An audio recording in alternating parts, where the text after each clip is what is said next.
വിഷയം എന്താണെന്നറിയാമോ? പ്രിൻസിൻ്റെ വൈഫ്, അവരുടെ പേര് സൗഭാഗ്യ. പ്രിൻസിൻ്റെ പാലക്കാട്ടുകാരാണ്. പ്രിൻസിൻ്റെ വൈഫ് സൗഭാഗ്യ പ്രിൻസിനോട് പറഞ്ഞ് നമുക്കൊന്ന് കൃപാസനത്തിൽ പോവുക. എന്താണ് നടക്കാത്ത എല്ലാ കാര്യവും അവിടെ ചെന്നാൽ മാതാവ് നടത്തുമെന്ന് പറഞ്ഞപ്പോൾ ചിരിച്ച് കളഞ്ഞു. എന്ത് വിഡ്ഢിയാണ് പെണ്ണുങ്ങളല്ലെങ്കിലും ജന്മനാ വിഡ്ഢികളാണെന്ന് ചിന്തിക്കുന്ന ഒരാളാണ് ഈ പ്രിൻസ്. ഇത് കഴിഞ്ഞാൽ അവരെന്താ പറയണത്? നമുക്കൊന്ന് കൃപാസനത്തിൽ പോകാം, നടക്കാത്ത എല്ലാ കാര്യങ്ങളും അവിടെ മാതാവ് നടത്തുന്നുണ്ട്. പക്ഷേ വൈഫ് ഇവർ തമ്മിൽ നല്ല ടേംസാണ്. അത് കാരണം പറയും എനിക്ക് വിശ്വാസമൊന്നുമില്ല, നിൻ്റെ കൂടെ ഞാൻ വരാമെന്ന് പറഞ്ഞു. എനിക്ക് വിശ്വാസമില്ല, അവളുടെ ഒരു താല്പര്യമില്ലേ, അതുകൊണ്ട് ഞാൻ നിൻ്റെ കൂടെ വരാമെന്ന് പറഞ്ഞു. പക്ഷേ എന്തിനാണ് നമ്മൾ പോണത്? അപ്പോഴ് ഇവരുടെ സൗഭാഗ്യം പറയും നമുക്ക് 6 കാര്യങ്ങൾ എഴുതാമെന്ന് പറയും. നമുക്ക് 6 കാര്യങ്ങൾ എഴുതാമെന്ന് പറയും. അപ്പോൾ പ്രിൻസ് ഇവിടെ ഒന്ന് നോക്കിയിട്ട് ഓർത്തിട്ട് 10-60 കാര്യങ്ങളുണ്ട്. 6 കാര്യത്തിൽ നിൽക്കണില്ല ജീവിതം 6 കാര്യത്തിൽ നിൽക്കണില്ല. എന്തെഴുതാനാണ്? ഒത്തിരി എഴുതണമല്ല. ഇത് ഏതാണ് പ്രധാനപ്പെട്ടത്? ഒന്നാമത് എഴുതേണ്ട ഏതാണ്, രണ്ടാമത് എഴുതേണ്ട ഏതാണ്ട് ഒന്ന് എഴുതി കൺഫ്യൂഷനായപ്പോൾ പുള്ളിക്കാരൻ 3 കാര്യം മാത്രം എഴുതി. ഒറ്റ വരിയിൽ 3 കാര്യം എഴുതി. വൈഫിനോട് പറഞ്ഞിട്ടാണ് എഴുതിയത്. 1, എന്നെ, എൻ്റെ ഭാര്യനെ, എൻ്റെ കുഞ്ഞുങ്ങളെ, എൻ്റെ അപ്പനെയും സംരക്ഷിക്കണം.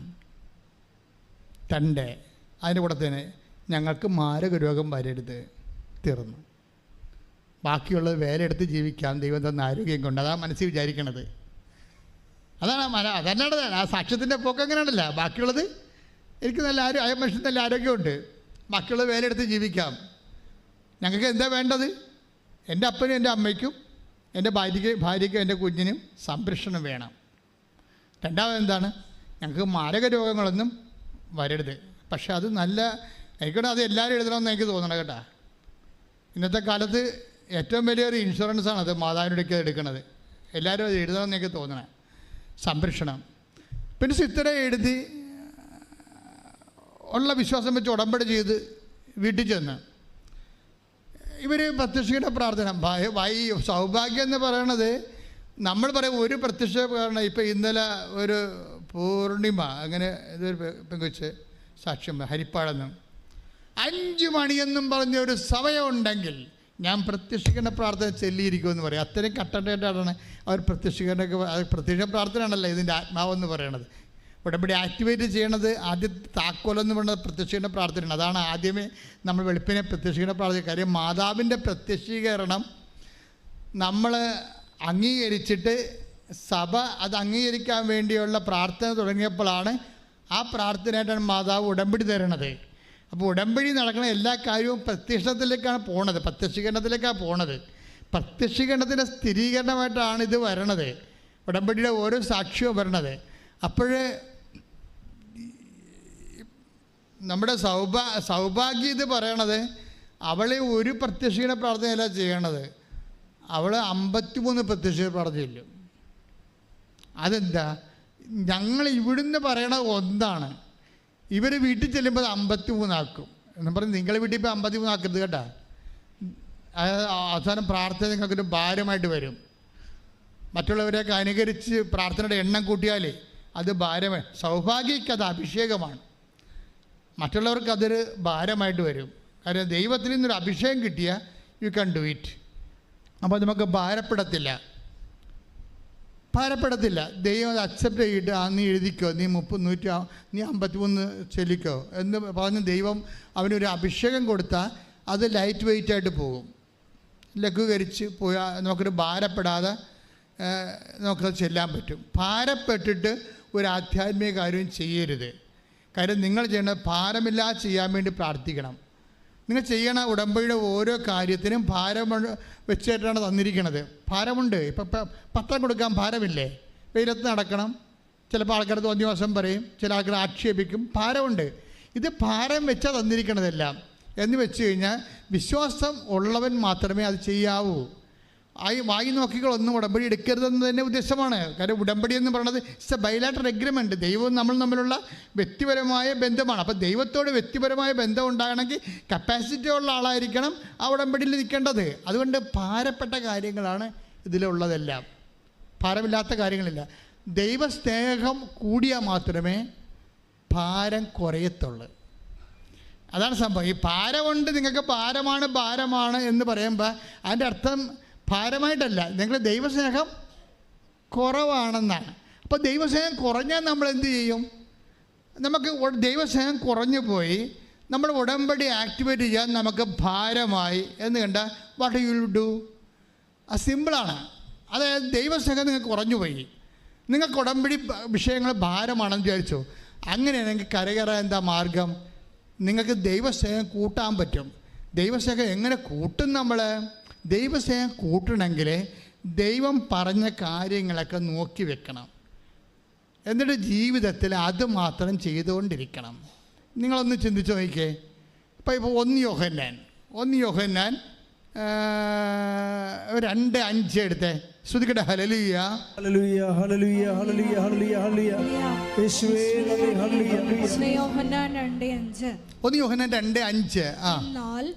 എന്നാൽ അവന്റെ വചനം പാലിക്കുന്നവനിൽ സത്യമായും ദൈവസ്നേഹം പൂർണ്ണത പ്രാപിച്ചിരിക്കുന്നു. അതാണ് സംഭവം. അപ്പം ദൈവസ്നേഹത്തിന് ഹാഫുണ്ട്, ഒരു ക്വാർട്ടറുണ്ട്, ഒരു ഹാഫുണ്ട്, ഒരു മുക്കാലുണ്ട്, ഒരു ഫുള്ളുണ്ട്. അപ്പോൾ ഈ ദൈവസ്നേഹത്തിൻ്റെ ഫുള്ളിലേക്ക് എങ്ങനെയാണ് വരണത്? എന്തെന്നാൽ പറഞ്ഞേ, എന്തെന്നാൽ അവന്റെ വചനം പാലിക്കുന്നവനിൽ ദൈവസ്നേഹം പൂർണ്ണമായിരിക്കുന്നു. അപ്പൊ അവന്റെ വചനം പാലിക്കുന്നതിലാണ്, അല്ലാതെ വായിക്കുന്നതിലൊന്നുമല്ല, എഴുതുന്നതിലൊന്നുമല്ല.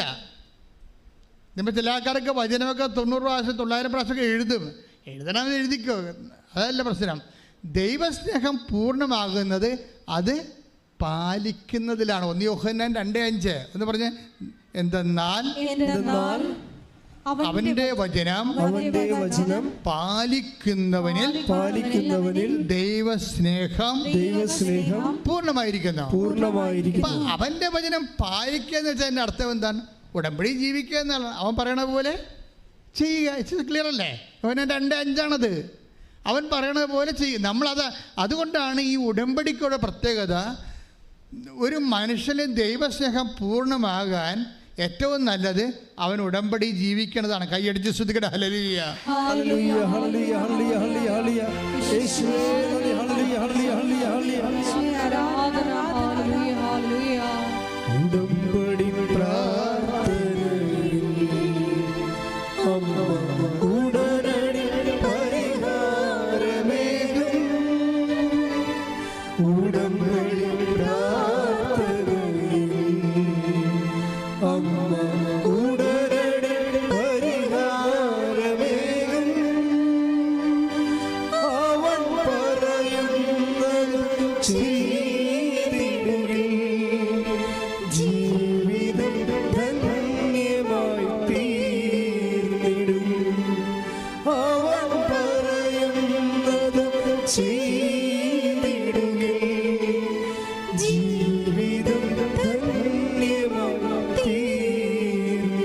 പരിശുദ്ധ പരമദിവ്യകാരുണ്യത്തിന് അപ്പോഴ് നിങ്ങൾ ഉടമ്പടിയുടെ ഓരോ കാര്യങ്ങൾ ചെയ്യുമ്പോൾ നിങ്ങൾ ചിന്തിക്കണത് എന്താണ്? I am doing a function. ഞാനൊരു കാര്യം ചെയ്യുന്നല്ല പറയേണ്ടത്, ഞാൻ ദൈവസ്നേഹത്തെ പൂർണ്ണതയിലെത്തിക്കുന്നു. Praise the lord. ഞാൻ ദൈവസ്നേഹത്തെ പൂർണ്ണതയിലെത്തിക്കുന്നു. അങ്ങനെ ഓരോരോ കാര്യം ചെയ്യും തോറും ദൈവസ്നേഹം പൂർണ്ണതയിലെത്തും. ദൈവം പൂർണ്ണതയിൽ എത്തിക്കഴിഞ്ഞാൽ എന്താ സംഭവിക്കണം? ഉടനെ ടക്ക് എന്ന അടയാളം പ്രത്യക്ഷപ്പെടും. ഉടമ്പടിയിൽ ഇത്രയും ആൾക്കാർ സാക്ഷ്യം അടയാളം പറയുന്നതിൻ്റെ കാരണം അതാണ്. ഇപ്പം തന്നെ നമ്മുടെ ഈ പ്രിൻസിനെ എടുക്കാം. പ്രിൻസ് ഉടമ്പടി എടുത്ത് പോയി പെട്ടെന്ന് 40 കൊല്ലമായിട്ട് ഒരു മലമണ്ടയിൽ താമസിക്കുന്ന ആളാണ്. പാലക്കാട് 40 കൊല്ലമായി. അപ്പന് അവിടെയാണ്. അപ്പം പ്രിൻസിന് 10-30 വയസ്സ് പോലും ഇല്ല, അത്രേ ഉള്ളൂ. അപ്പനുണ്ട്. അപ്പം അവരവിടെ 40 കൊല്ലം താമസിക്കും, ഒരു പ്രശ്നമില്ല. ഉടമ്പടിയിൽ എടുത്തിരിക്കുന്ന കാര്യങ്ങൾ ഒന്നെന്താണെന്നറിയാവോ? ഒന്നെന്താണ്? ഞങ്ങൾക്ക് സുരക്ഷിതത്വം വേണം, മാരക രോഗങ്ങൾ ഉണ്ടാവരുത്. ഒരു കാര്യം കൂടി വെച്ചിട്ടുണ്ട്. എന്താ? ഞങ്ങൾക്കൊരു വീട് വേണം. വീടില്ല, ഉറഞ്ഞ വീടാണ്. വർഷങ്ങളായിട്ട് മലമണ്ട് ഉറഞ്ഞ വീട്ടിൽ താമസിക്കുക. അത് വെച്ചിട്ടുണ്ട് അവൻ. അപ്പോൾ എന്ത് ശാസ്ത്രം ചെല്ലുമ്പോൾ തന്നെ നമ്മൾ സംഭവിക്കണത് ഇങ്ങനെ എന്തിനാ ഉടമ്പടി അവർ പതുക്കെ ഉടമ്പടി പ്രകാരം ജീവിച്ചങ്ങനെ പോവുകയാണ്. ഭാര്യയും അവിടെ വിജയം എന്ന് പറയുന്നത് ഭാര്യയും ഇടിവെട്ട് ഉടമ്പടിയാണ്, ഭർത്താവ് പക്ക ഉടമ്പടിയാണ്. ഭാര്യയാണ് മോട്ടിവേറ്റർ ഭർത്താവിന്. അതുകൊണ്ട് അവർ സത്യസന്ധമായിട്ട് പ്രിൻസിൻ്റെ വർത്തമാനം കേൾക്കുമ്പോൾ നമുക്ക് അറിയാൻ പറ്റും. നല്ല അജാനബാഹുവായ മനുഷ്യരുടെ, അതായത് സംസാരം കേൾക്കുമ്പോൾ അറിയാൻ പറ്റും അയാൾ സിൻസിയറാണ് ഉടമ്പടിയോടൊന്നും. പുള്ളിക്കാരൻ ബൈക്കിന് വന്നപ്പോഴേ, രാത്രി ബൈക്കിന് വന്നപ്പോൾ അപ്പം പറഞ്ഞിടാ മകനെ ഇവിടെ ഭയങ്കര മഴയാണ്, മകനെ അത് ഭയങ്കര മഴയാണ്. ഇത് അതായത് കുറേ ദിവസമായിട്ട് അവിടെ 10 ദിവസമായിട്ട് മഴ ഉണ്ട്, പക്ഷേ സന്ധ്യയായപ്പോൾ മഴ കൂടി, വല്ലാത്ത മഴയായി. അപ്പോൾ അവൻ വന്നിട്ട് നിൻ്റെ വണ്ടി പുറത്ത് നമ്മുടെ അയൽവാസികളുടെ വീട്ടിൽ വെച്ചിട്ട് 400 മീറ്റർ അകലെയാണ് അയൽവാസി ഉള്ളത്. പാലക്കാടുകാർക്ക് അറിയാമല്ലോ, അകലെയാണ് മനുഷ്യർ താമസിക്കുന്നത്. അപ്പോൾ അവിടെ വെച്ചിട്ട് നീ തോട് നീന്തി പോരാൻ പറഞ്ഞു. തോടുണ്ട്, വീടിൻ്റെ വാതിക്കൽ കൂടി ഒരു തോടുണ്ട്. അപ്പോൾ ഇവനെങ്ങനെ പറഞ്ഞാലും ശരി അയൽവാസിയുടെ വീട്ടിൽ കൊണ്ട് വെക്കണമല്ലോ എന്നൊക്കെ വിചാരിച്ചിട്ട് നേരെ വണ്ടി ഓടിച്ചുകൊണ്ട് വന്ന് ആഴം കുറഞ്ഞ മണ്ണ്, ചെളിയല്ല, അതിൽ കൂടി ഓടിച്ച് വീട്ടിൽ കൊണ്ട് വെക്കുകയാണ് ചെയ്യണ വണ്ടി. പക്ഷെ അപ്പോഴവന് തോന്നി, അപ്പം പറഞ്ഞാൽ കേട്ടേക്കാമെന്ന് തോന്നി. അപ്പോൾ അതിനെ പറഞ്ഞ് ഞാൻ എളിമപ്പെട്ടെന്നാണ് പറഞ്ഞത്. അതാണ് വിഷയം. ആ വാക്ക് കറക്റ്റാണ്. നമ്മൾ അപ്പം പറഞ്ഞാലും ചില ആൾക്കാർ തണ്ടുരോഗം കാണിക്കുമല്ല, ചെറുപ്പക്കാർ പ്രത്യേകിച്ച്. അങ്ങനെയൊന്നുമല്ല, ഇങ്ങനെയാണെന്നൊക്കെ പറഞ്ഞുകൊണ്ട് അവരവരുടെ രീതിയിൽ ചെയ്യത്തുള്ളൂ. മുതിർന്നവർ പറഞ്ഞാൽ കേൾക്കത്തില്ലല്ലോ. പക്ഷേ ഇപ്പോഴും അവന് ഈ ഉടമ്പടിയിലായ കാരണം അവനും പരിശുദ്ധാത്മാവിൻ്റെ വെളിപാടുണ്ടായി. അപ്പം പറഞ്ഞ ദൈവം പറഞ്ഞതാണ് കേട്ടോ എന്നുള്ള ഒരു ബോധം ഉണ്ടായപ്പോൾ അവൻ വണ്ടി അവിടെ ഇട്ടിട്ടാണ് ഇങ്ങോട്ട് വന്നത്. 400 മീറ്റർ നടന്ന് വീട്ടിലോട്ട് വരുമ്പോൾ ഉണ്ട് പണിയാനിവിടെ. എന്താ സംഭവിച്ചു കഴിഞ്ഞാൽ വീട്ടിൽ കയറിയപ്പോൾ തോട് നീന്തി കയറി വീട്ടിലോട്ട് കയറിയപ്പോൾ നിന്ന് പെയ്യാണ്, ഇരുണ്ട് കുത്തി പെയ്യാണ്, കറണ്ടുമില്ല, മൊബൈലിൽ ലൈനുമില്ല, ഇരുട്ട് മാത്രം. എന്തിനെന്നറിയാൻ പാടില്ല. അവൻ നോക്കിയപ്പോൾ പുറത്തൊക്കെ വെള്ളത്തിൻ്റെ സ്വരം കേൾക്കുന്നുണ്ട്. വീടിൻ്റെ പുറകിൽ വെള്ളത്തിൻ്റെ സ്വരം കേൾക്കുന്നുണ്ട്. അപ്പോൾ ഇവന് ടോർച്ച് അടിച്ചിട്ട് വേണം വരുമ്പോൾ വെള്ളം കുത്തി മോളി മലയെന്ന് പുറകിൽ നിന്ന് വെള്ളം കുത്തി ചെളിയുമായിട്ട് ഇറങ്ങി വന്നുകൊണ്ടിരിക്കുക. അപ്പോൾ ഉടനെ തൻ്റെ കുറേ പുസ്തകങ്ങൾ ചാർത്തിലുണ്ടായിരുന്നു. വീടിൻ്റെ പുറകിൽ ചാർത്തിൽ കുറേ പുസ്തകങ്ങളുണ്ടായിരുന്നു, പ്രധാനപ്പെട്ട പുസ്തകങ്ങൾ. അത് എടുത്ത് കോരിപ്പിടിച്ച് അകത്തോട്ട് കയറുന്ന സമയത്ത് ഗ്യാസിൻ്റെ സിലിണ്ടർ ഒഴുക്കിക്കൊണ്ടുപോയി. അപ്പോൾ ഒഴുക്ക് മനസ്സിലായില്ലേ? ഇപ്പം വീടിൻ്റെ 2 വശത്തും കൂടി ഒഴുക്ക്, ഗംഭീര ഒഴുക്ക്. അപ്പോൾ ആ വീട്ടിൽ കയറി നിൽക്കുമ്പോൾ ഇടിയും മഴയും നടക്കുന്നുണ്ട്. അതേസമയം തന്നെ മുകളിൽ നിന്ന് ചേര കുത്തി വീടിൻ്റെ പുറകെ വന്ന് തള്ളി നിൽക്കുകയാണ്. ഇനി വീടും കൊണ്ട് പോകും, എന്ത് ചെയ്യണമെന്നൊരു പിടിയില്ല. ഇനി ഇവിടെ നിന്ന് അപകടമാണ് മനസ്സിലായ. അപ്പം തന്നെ ഉരുൾ മോളിൽ പൊട്ടിയിരിക്കുകയാണ്. നിങ്ങൾക്ക് ഉരുളിക്ക് പൊട്ടാൻ നിങ്ങൾക്ക് അറിയാമില്ല. ഏറ്റവും വലിയ സങ്കടകരമായ ഒരു യാഥാർത്ഥ്യമാണത്. പണ്ട് ഒരു രാമചന്ദ്രൻ ഇവിടെ വന്നിട്ടുണ്ടായിരുന്നു എരുമേലിയിൽ നിന്ന്. എന്നെ ഉടമ്പടി പേപ്പർ കാണിച്ചു. അയാൾ പറഞ്ഞത് ഉരുളി പൊട്ടിയപ്പോൾ ഒഴുകിപ്പോയി, എല്ലാം പോയിച്ച ഉടമ്പടി പേപ്പർ ഞാൻ വെള്ളത്തിൽ നിന്ന് പിടിച്ചെടുത്തതാണ്. രാമചന്ദ്രൻ എരുമേലിയിൽ നിന്ന്. ഞാൻ പറഞ്ഞു, മകൻ ഇവിടെ മുട്ടനിക്കാൻ പറഞ്ഞു, നിനക്കെന്തെല്ലാം നഷ്ടപ്പെട്ടിട്ടുണ്ട് അതിൻ്റെ ഇരട്ടി അമ്മ തരാൻ ഉദ്ദേശിച്ചു. ഒരു സാധനം നമ്മൾ ഉടമ്പടി എടുത്തിട്ട് നശിച്ചു പോയെന്ന് കണ്ടാൽ അതിനർത്ഥം ദൈവം അത് നശിപ്പിക്കുന്നു, നിന്നെ പൂർണ്ണമായിട്ട് പുനരുദ്ധരിക്കാൻ ആഗ്രഹിക്കുന്നു എന്നാണ്. ശ്രദ്ധിക്കട്ടെ. ഹല്ലേലൂയ,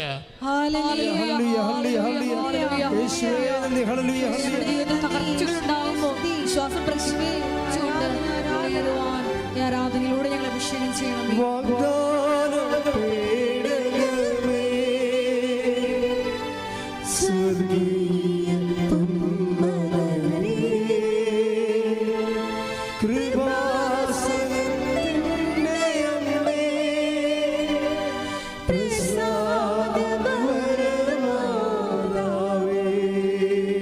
പരിശുദ്ധ പരമദിവ്യകാരുണ്യത്തിന് നേരവും ആരാധനയും സ്തുതിയും പുകഴ്ചയും ഉണ്ടായിരിക്കട്ടെ. അപ്പോൾ വൈഫ് അന്ന് വീട്ടിലില്ല, അവർ നേഴ്സാണ്, അടുത്തുള്ളൊരു ഹോസ്പിറ്റലിലാണ് അവർ. അപ്പോൾ പ്രായമായ അപ്പനുണ്ട്, അപ്പന് സ്റ്റെൻഡ് ഇട്ടിരിക്കുകയാണ്, ഹാർട്ട് പേഷ്യൻ്റാണ്.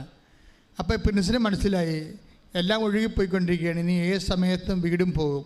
ആ വീട് പോണതിന് മുമ്പ് തന്നെ, പോകാൻ സാധ്യതയുള്ള സമയത്ത് തന്നെ ഇവൻ അപ്പന് പറഞ്ഞു, അപ്പ നമുക്ക് പോകാമെന്ന് പറഞ്ഞു. പക്ഷേ എങ്ങനെ പോകും? റോഡ് ഈ വെള്ളമെല്ലാം കൊത്തിയിട്ട് റോഡ് പൊങ്ങി, തോട് മുങ്ങിപ്പോയിരിക്കുകയാണ്. അപ്പോൾ ഇനി കഴുത്തൊപ്പം വെച്ച് നീന്തേണ്ടി വരും. അപ്പനെ കൊണ്ട് എങ്ങനെ നീന്തും? പ്രായമായ അമ്മയും കൊണ്ട് എങ്ങനെ നീന്തും? പിന്നെ ഉടനെ എന്ത് ചെയ്യുമെന്ന് വെച്ചാൽ അമ്മയുടെ മുമ്പിൽ ചെല്ലുമ്പോൾ അമ്മയോട് പറഞ്ഞു, അമ്മേ ഈശോ, അതായത് ദേവമാതാവ് അമ്മയോട് പറഞ്ഞു, അമ്മേ ഞാനും എൻ്റെ ഭാര്യയും ഉടമ്പടി എടുത്തതാണ്, ഞങ്ങൾ നശിക്കരുത്, നശിക്കാൻ പാടില്ല. കാര്യം എന്താണ്? ഞങ്ങളെ നീയുമായിട്ട് ഉടമ്പടിയിലാണ് എന്ന് പറയുകയും പെട്ടെന്ന് നോക്കുമ്പോൾ ഒരു ഇടിമിന്നലിൽ ഒരു കോവേണി കാണും. അവിടെ ഉണ്ടായിരുന്ന കോവേണിയാണ്. അമ്മ കോവേണി കാണിച്ചു കൊടുക്കും. ഉടനെ കോവേണി എടുത്തിവൻ തോടിൻ്റെ മുകളിലിടും. ആരോപണത്തിൻ്റെ കോവേണി എടുത്ത് തോടിൻ്റെ മുകളിലിടും. തോടിൻ്റെ മുകളിലിട്ട് വെച്ച് ഉടമ്പടി കാശുരും എടുക്കും. എടുത്തിട്ട് അരയിൽ 5-8 പ്രാവശ്യം തിരിച്ചിട്ട് മുണ്ടയിൽ അത് തിരികെ വെക്കും. എന്നിട്ട് ഈ അമ്മനെയും കൊണ്ട് ഭാര്യയും അമ്മയും അപ്പനെയും കൊണ്ട് ഇവൻ ഈ പാലത്തെ കൂടി കയറി ഇപ്പുറത്ത് കൊണ്ട് വെക്കും. കൊച്ചിനെ അവൻ തോളയിലെടുക്കും. എന്നിട്ട് അവരവിടെ നിന്ന് കുടിയൊഴിഞ്ഞ് പോരും. കുടിയൊഴിഞ്ഞ് പോന്ന് പള്ളിയിലെ ക്യാമ്പിൽ വന്ന് താമസിക്കും. പക്ഷേ 28 ഉരുളാണ് അന്ന് പൊട്ടിയത് രാത്രി. 1-2 അല്ല, 28 ഉരുൾ. എല്ലാവരും തന്നെ ക്യാമ്പിലായിപ്പോയി. എന്നാൽ അവർ ആ പ്രത്യക്ഷീകരണ പ്രാർത്ഥന അതുപോലെ തന്നെ മുടങ്ങാതെ പോകുകയാണ്. ഇവൻ തിരിച്ച് ക്യാമ്പിൻ്റെ അവസ്ഥ അറിയാമല്ലോ. ക്യാമ്പ് ആദ്യത്തെ ഒരാഴ്ച തഹസിൽദാരും വില്ലേജ് ഓഫീസറും പാർട്ടിക്കാരും എല്ലാം വരുമെങ്കിലും അവസാനത്തെ ആഴ്ച കിടക്കുന്നവൻ്റെ അവനെ ശവം പോലെ കാണത്തുള്ളൂ. ആരും അറിയത്തില്ല, തിരക്കത്തില്ല. ഞാനും ക്യാമ്പ് നടത്തിയിട്ടുള്ളതാണ്, ഗവൺമെൻറ്റിൻ്റെ ആൾക്കാർ വന്നിട്ടുള്ളതാണ്. സുനാമി ക്യാമ്പ് ഈ ജില്ലയിൽ ആദ്യം നടത്തിയ ഞാനാണ്. ആദ്യത്തെ ആൾക്കാർ കുറേ ആൾക്കാരൊക്കെ വഴിയെ തിരക്കി അന്വേഷിക്കുകയും ചെയ്യും. അവരൊക്കെ ഫോട്ടോ ഒക്കെ എടുത്ത് ഒന്നും തരത്തില്ലെന്നല്ല, എല്ലാം തരും. അത് ആദ്യത്തെ ഒരു ഇതാണ്. അത് കഴിയുമ്പോൾ പിന്നീട് മനഃപൂർവ്വം നമ്മൾ അവിടുന്ന് പോയി കളയാൻ വേണ്ടി അവർ പിന്നെ തിരിഞ്ഞു നോക്കത്തില്ല. അവർ വരാത്തപ്പോൾ ഓർക്കുക, അവർ ക്യാമ്പ് പിരിച്ചു വിട്ടിരിക്കണം, ഇനി നമുക്ക് വേണമെങ്കിൽ വീട്ടിൽ പോയി മര്യാദക്ക് തേച്ച് കഴുകി ജീവിക്കാവുന്നതാണ് എൻ്റെ അർത്ഥം. അത്രേ ഉള്ളൂ. ഇപ്പോൾ പ്രിൻസ് വീട്ടിൽ ചെന്നപ്പോൾ വീട് പൊടിഞ്ഞിട്ടൊന്നുമില്ല, പക്ഷേ താമസിക്കാൻ പറ്റാത്തൊരവസ്ഥയാണ്. അപ്പോൾ ഉടനെ പ്രിൻസും ഭാര്യയും കൂടി ബാങ്കിൽ പോയിട്ട് വേറെ ഒരു വീട് നോക്കിയിട്ട് 5 പൈസ കയ്യിലില്ലേ, 5 പൈസ കയ്യിലില്ലാതെ, അതായത് അമ്മയുടെ അടുത്ത് എഴുതിയിട്ടുണ്ടല്ലോ വീട് വേണമെന്ന്, അത് ആ ഉറപ്പിലാണ്, ഉടമ്പടിയിൽ എഴുതിയിട്ടുള്ള ഉറപ്പേ ഉള്ളു. അല്ല 5 പൈസ കയ്യിലില്ല. ഈ ഉടമ്പടിയിൽ വീട് വേണമെന്ന് നിങ്ങൾക്ക് തോന്നണ്ട, ചില ആൾക്കാർ യാന്ത്രികമായിട്ടാണ് ഉടമ്പടി ചെയ്യണത്, ചില ആൾക്കാർ ഒന്നൊന്നര ചെയ്ത്താണ് ചെയ്യണത്. അതാണ് സംഭവം. അവർക്കാണ് അങ്ങനെ. ദൈവത്തിന് അറിയാമല്ലോ, ഇത് ചുമ്മാ ആരെങ്കിലും പറഞ്ഞത് കേട്ട് വന്ന് എഴുതുകയാണ്. ഉടമ്പടിയിൽ അവർ അനുഷ്ഠിക്കുകയുമില്ല, വിശ്വസിക്കുകയുമില്ല, പ്രാർത്ഥിക്കുകയുമില്ല. ഇപ്പം ഇന്നലെ ഒരു ചങ്ങനാശ്ശേരിക്കാരൻ സാക്ഷ്യം പറഞ്ഞ് കേട്ടില്ലേ, ഞാൻ ഉടമ്പടി എടുത്തപ്പോൾ ഇതിൽ വിശ്വസിച്ചില്ല, ഉടമ്പടി കൊണ്ട് നടക്കുമ്പോഴും ഞാൻ വിശ്വസിച്ചില്ല, പക്ഷെ ഞാനിതൊക്കെ ചെയ്ത് കൂട്ടുന്നുണ്ട് വിശ്വാസമില്ലാതെ. അങ്ങനെ അദ്ദേഹം സാക്ഷ്യം പറഞ്ഞിരിക്കണം, വിശ്വാസമില്ലാതെ ഞാൻ ഇതൊക്കെ ചെയ്ത് കൂട്ടുന്നുണ്ടെന്ന്. പക്ഷെ ഞാൻ വിചാരിച്ചത് ഈ കൃപാസനം പത്രത്തെക്കുറിച്ചൊക്കെ ഭയങ്കര ട്രോളല്ലേ, അത് കാരണം ഈ പത്രം പുറത്തെടുക്കാൻ പോലും എനിക്ക് ഭയങ്കര ആക്ഷേപമായിരുന്നു. പക്ഷെ ഞാൻ എടുത്ത് കൊടുക്കുമ്പോൾ ആൾക്കാർ വന്ന് ആർത്തിയോടെ മേടിക്കുന്നുണ്ട്. അത് ഞാൻ ഉദ്ദേശിച്ചില്ലെന്നാണ് പറയണത് തക്കാളശ്ശേരി ഈ ചങ്ങനാശ്ശേരിക്കാരൻ. ഞാനത് ഉദ്ദേശിച്ചില്ല. ഞാൻ ഓർത്തത് ആൾക്കാർക്ക് ഇതിനോട് പുച്ഛമായിരിക്കുമെന്നാണ്. ഞാൻ എടുത്തു കൊടുക്കുമ്പോൾ എനിക്ക് തികയാതെ വന്നെന്നാണ് പറയണത് പത്രം. കാരണം ജനങ്ങൾക്ക് ഇന്ന് അറിയാവുന്നതിന് ശരിക്കറിയാം കൃപാസനം പത്രം എന്താണെന്നും അവിടെ ദൈവം പ്രവർത്തിക്കുന്ന രീതിയാണെന്നും. കഴിഞ്ഞ ദിവസങ്ങളിലൊരു സാക്ഷ്യം ഉണ്ടായിരുന്നു. കൃപാസന പത്രം വായിച്ചുകൊണ്ടിരിക്കുന്ന സമയത്ത് ഞാനത് സാക്ഷ്യത ഇട്ടിട്ടുണ്ട്. നിങ്ങളതിൻ്റെ ഇനി ട്രോളർമാരത് കേട്ടാൽ പിന്നെ അവർ അത് വെച്ച് ട്രോളിക്കൊണ്ടിരിക്കും. ട്രോളട്ട ദൈവികമായ പദ്ധതിയുടെ ഒടിക്കാൻ ഒന്നിനും പറ്റത്തില്ല. കാര്യം നമ്മളിങ്ങനെ കുറേ പലതരത്തിലുള്ള ആക്ഷേപങ്ങളിലൂടെ കടന്നു വന്നിട്ടുള്ളതാണ്, നിങ്ങൾക്കറിയാമല്ലോ. അപ്പം അങ്ങനെ വന്നിട്ട് ഇങ്ങനെ വരണ സമയത്തും ദൈവത്തിൻ്റെ പ്രവർത്തികൾ വിശ്വസിക്കുന്നവർക്ക് അടയാളമായിട്ട് നടത്തിക്കൊണ്ടിരിക്കും. അതിലിതെല്ലാം വിശ്വസിക്കാത്തവർക്ക് ഞാൻ പറഞ്ഞ അത് നിങ്ങൾ ഉടമ്പടി ചെയ്യുന്നവരെ ഒരു ഒക്കട്ടെ എന്ന് വിചാരിച്ചുകൊണ്ട് ഒരു സാമട്ടിൽ ചെയ്യുന്നതാണ് നിങ്ങൾക്കിത് ആപത്തായിട്ട് മാറണത്. ഇപ്പം ഇത് പ്രിൻസ് കണ്ട, പ്രിൻസ് അപ്പനെയും അമ്മനെയും കടത്താൻ വേണ്ടി ഏണി തോടിന് വട്ടമിട്ടിട്ട് ഈ മഴയത്ത് ഇറങ്ങി വരുമ്പോൾ അവനെന്താ ചെയ്യണത്? ഉടമ്പടി കാശുരം എടുത്തിട്ട് തുണിത്തെറുപ്പിൽ തെറുത്ത് വെച്ചിട്ടാണ് ഇറങ്ങണത്. എന്നിട്ട് അവൻ അമ്മയും കൊണ്ട് ഇറങ്ങണ പോയ സാന്നിധ്യം, ദൈവസാന്നിധ്യം, അതൊക്കെ ഒരു വിശ്വാസ പ്രഖ്യാപനമാണ്. ഇങ്ങനെ വിശ്വാസം പ്രഖ്യാപിച്ചു കഴിഞ്ഞാൽ പിന്നെ ദൈവത്തിൻ്റെ ബാധ്യതയാവും ഇത് നിറവേറ്റി. നമ്മൾ വിശ്വാസം പ്രഖ്യാപിക്കുന്നില്ല, ദൈവത്തിന് പ്രശ്നങ്ങളൊന്നുമില്ലേ? നിങ്ങൾ പ്രഖ്യാപിച്ചില്ല, അത്രേ ഉള്ളൂ. പക്ഷേ വൺസ് നിങ്ങൾ സത്യസന്ധമായിട്ട് ഉടമ്പടിയിലുള്ള ദൈവത്തോടുള്ള ബന്ധം അരക്കിട്ട് നിങ്ങൾ ഉറപ്പിച്ചു കഴിഞ്ഞാൽ, ദൈവം സത്യസന്ധനായത് കാരണം ദൈവത്തിന് നിങ്ങളുടെ നിയോഗങ്ങളോടുകൂടി നിവൃത്തിയാക്കാതിരിക്കാൻ പറ്റത്തില്ല. കാര്യം ദൈവം സത്യസന്ധനാണല്ലോ. അതാണ് പ്രശ്നം. അതുകൊണ്ടാണ് ഞാൻ നിങ്ങളോട് പറയണത്, നിങ്ങൾ എടുത്ത ഉടമ്പടി വൃത്തിയായിട്ട് ചെയ്യണം. ദൈവത്തിൻ്റെ വചനത്തിൻ്റെ വെളിച്ചത്തിൽ ജീവിത വിശുദ്ധി കൂടി പാലിച്ചുകൊണ്ട് പോകണം.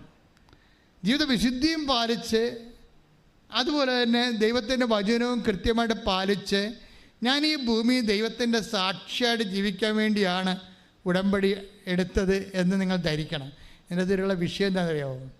ഇപ്പം ഉടമ്പടിയെ നമ്മൾക്ക് 2 തരത്തിൽ വീക്ഷിക്കാം. നിങ്ങൾക്ക് ഉടമ്പടി എടുത്ത നിങ്ങൾക്ക് ഉടമ്പടിയെ 2 തരത്തിൽ വീക്ഷിക്കാം. ഒന്ന് വെള്ളിയും ഒന്ന് സ്വർണവുമാണ്. വെള്ളിയായിട്ട് എങ്ങനെ വീക്ഷിക്കണം എന്ന് വെച്ച് കഴിഞ്ഞാൽ അതിൻ്റെ മൂല്യം വെള്ളിയേ ഉള്ളൂ. നിങ്ങൾക്ക് ഉടമ്പടിയിൽ നിന്ന് എന്ത് വേണം? നിങ്ങൾ ഉടമ്പടിയെ കാണുന്ന വിധം. ജോലി വേണം, IELTS ജയിക്കണം, അല്ലേ? പറമ്പ് വിൽക്കണം, വീട് വേണം. അതാ നിങ്ങൾ എന്തിനാണ് ഉടമ്പടി എടുത്തിരിക്കണമെന്ന് ചോദിച്ചു കഴിഞ്ഞാൽ ഉത്തരം ഇത്രേ ഉള്ളൂ. എന്തിനാണ് നിങ്ങൾ എന്തിനാണ് ഉടമ്പടി എടുത്തെന്ന് ചോദിച്ചാൽ നിങ്ങൾ എന്ത് പറയും? അത് ഒരു കുട്ടിയില്ല, ഇപ്പോൾ 16 വർഷമായിട്ട് മക്കളില്ല. അപ്പോൾ ഈ ദിവസങ്ങളിലൊക്കെ 16 വർഷമായിട്ട് മക്കളില്ല, 15 വർഷമായിട്ട് മക്കളില്ലാത്തവരൊക്കെ വന്ന് സാക്ഷ്യം കുഞ്ഞുങ്ങളെ കൊണ്ട് അത് നമ്മൾ ഞെട്ടിച്ച് കളയും. IVF IUF എല്ലാം എടുത്തതിന് ശേഷം അവർ രാശി പറഞ്ഞിട്ട് ഡോക്ടർ പറഞ്ഞു, നിങ്ങളുടെ ഏജ് കഴിഞ്ഞോ, ഇനി നിങ്ങൾക്ക് ദത്തെടുക്കാനേ പറ്റത്തുള്ളൂ, ദത്തെടുക്കാനും ഏജ് കഴിഞ്ഞോ. അപ്പോൾ അവർക്ക് എന്നിട്ട് ഉടമ്പടിയിൽ ഈ 18-ാം വർഷം അവർക്ക് കുഞ്ഞുങ്ങളെ കൊടുക്കും. അതാണ് ഉടമ്പടി എന്ന് പറയണത്. അത് നമ്മളെ കണ്ടുകൊണ്ടിരിക്കുകയല്ലേ ആൾക്കാരെ. അത് നമ്മൾ എല്ലാ ദിവസവും കണ്ടിരിക്കുക, എല്ലാ വല്ലപ്പം കാണുന്നതല്ലേ, എല്ലാ ദിവസവും ജനങ്ങളെ ഉടമ്പടി അനുഭവങ്ങൾ പറഞ്ഞുകൊണ്ടിരിക്കുകയല്ലേ. അപ്പോൾ പക്ഷേ നിങ്ങൾ ചെയ്യേണ്ട കാര്യം, ഉടമ്പടിക്ക് 2 വീക്ഷണങ്ങളുണ്ട്. ഒന്ന് ഒരു സിൽവർ ലൈനിലുള്ള ഒരു നിങ്ങൾ ഉടമ്പടിയെ കാണുന്നത് എന്തിനാണ് ഉടമ്പടി എടുത്തെന്ന് ചോദിക്കുമ്പോൾ ജോലി കിട്ടാൻ, കല്യാണം കഴിക്കാൻ, അല്ലെങ്കിൽ വസ്തു വിൽക്കാൻ, വസ്തു മേടിക്കാൻ, എന്തെങ്കിലുമായിരിക്കും നിങ്ങൾ പറയണത്. പക്ഷേ ഇനി വേറെ ഒരു ഗോൾഡൻ ലൈനുണ്ട്, ഗോൾഡൻ വെർഷനുണ്ട്. അതെന്താണ്? ഈ ഉടമ്പടി കൊണ്ട് ദൈവം എന്ത് ഉദ്ദേശിക്കുന്നു, മനസ്സിലായില്ലേ? അവിടെയാണ് പിടുത്തയിരിക്കണത്.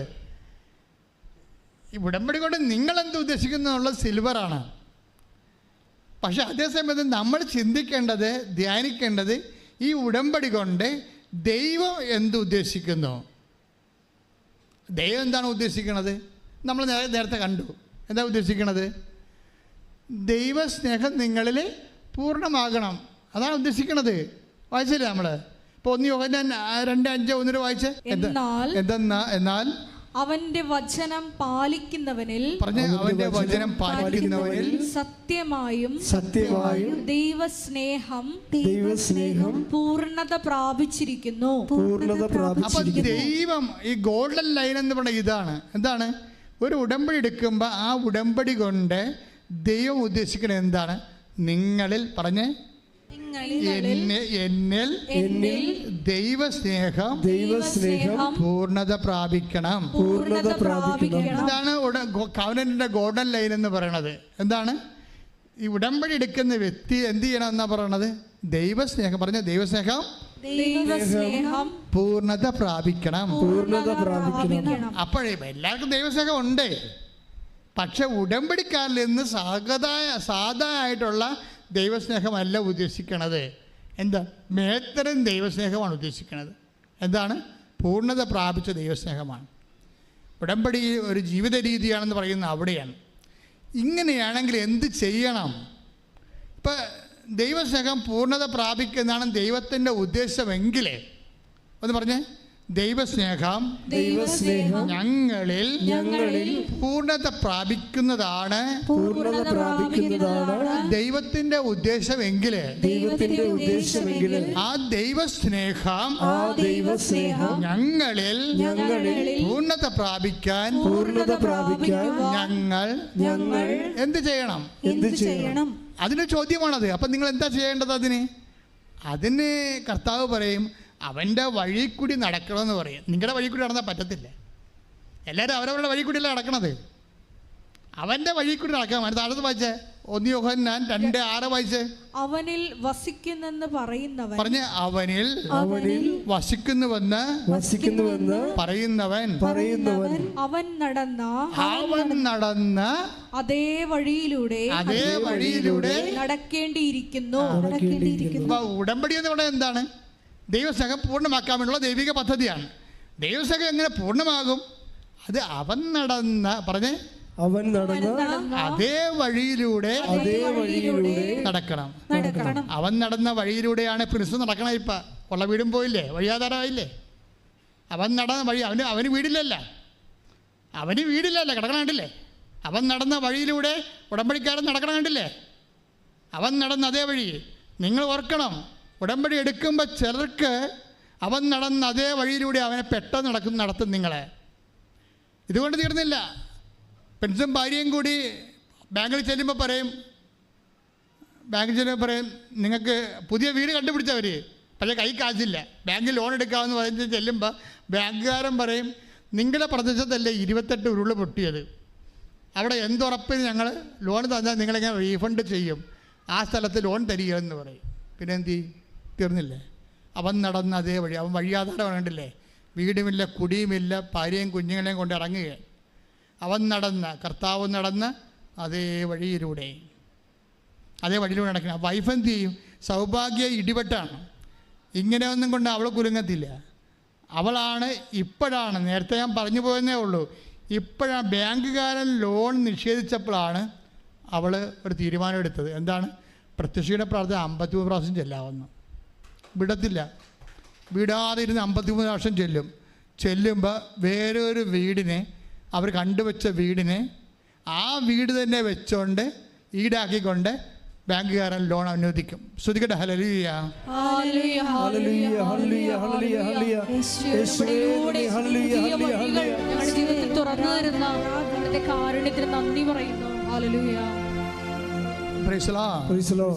അവൻ നടന്ന അതേ വഴി ഇടയ്ക്ക് നമ്മൾ നടക്കുമ്പോൾ നിങ്ങൾ പതറരുത്. കാര്യം അവരാ ഉടമ്പടി ഉറച്ചു തന്നെയാണ് മുന്നോട്ട് പോണത്. അവർ ഉടമ്പടി ഉറച്ചു നിന്ന് പോകുമ്പോൾ ഇതിനിടക്ക് ഈ ഒരു വീട് കിട്ടിക്കഴിഞ്ഞ് എന്താണ്, അമ്മയോട് പറഞ്ഞില്ലായിരുന്നോ എന്താ വേണ്ടത്? എൻ്റെ അപ്പനെയും അമ്മനെയും എന്നെയും എൻ്റെ ഭാര്യയെയും കുഞ്ഞിനെയും സംരക്ഷിക്കണം. സംരക്ഷിച്ചല്ലേ? ഉറപ്പല്ലേ? കോണി കാണിച്ചു കൊടുത്ത് സംരക്ഷിച്ച് അവിടെ നിന്ന് രക്ഷപ്പെടുത്തിക്കൊണ്ട് പോകുന്നില്ലേ? അതുറപ്പല്ലേ? രണ്ടാമതായത് ഇത് ഞങ്ങൾക്കൊരു വീട് വേണം. വീട് വേണമെങ്കിൽ ഇവിടുന്ന് ഇറങ്ങണ്ടേ? ഇത് അപകട മേഖലയാണ്. ഇവിടെ ബാങ്കിൽ നിന്ന് ലോൺ എടുത്ത് പുതിയ വീട് വെച്ചാൽ ഇന്നലെ നാളെ പിന്നെ ഉരുൾപൊട്ടും. അതുകൊണ്ട് അമ്മയ്ക്ക് ഇവനെ ഇവിടുന്ന് കൊണ്ടുപോകണം. അതിനാണ് ഈ പ്രശ്നം ഉണ്ടാക്കിയിരിക്കണം മുഴുവൻ. അങ്ങനെ അപ്പനെയും അമ്മനെയും കുഞ്ഞിനെയും എല്ലാം ഇവിടുന്ന് പറിച്ചുകൊണ്ട് വേറെ സ്ഥലത്ത് കൊണ്ടുപോയി ഉടമ്പടി പ്രകാരം അവരെ റീഇൻസ്റ്റേറ്റ് ചെയ്യും. കൈയടിച്ച് ശ്രദ്ധിക്കട്ടെ.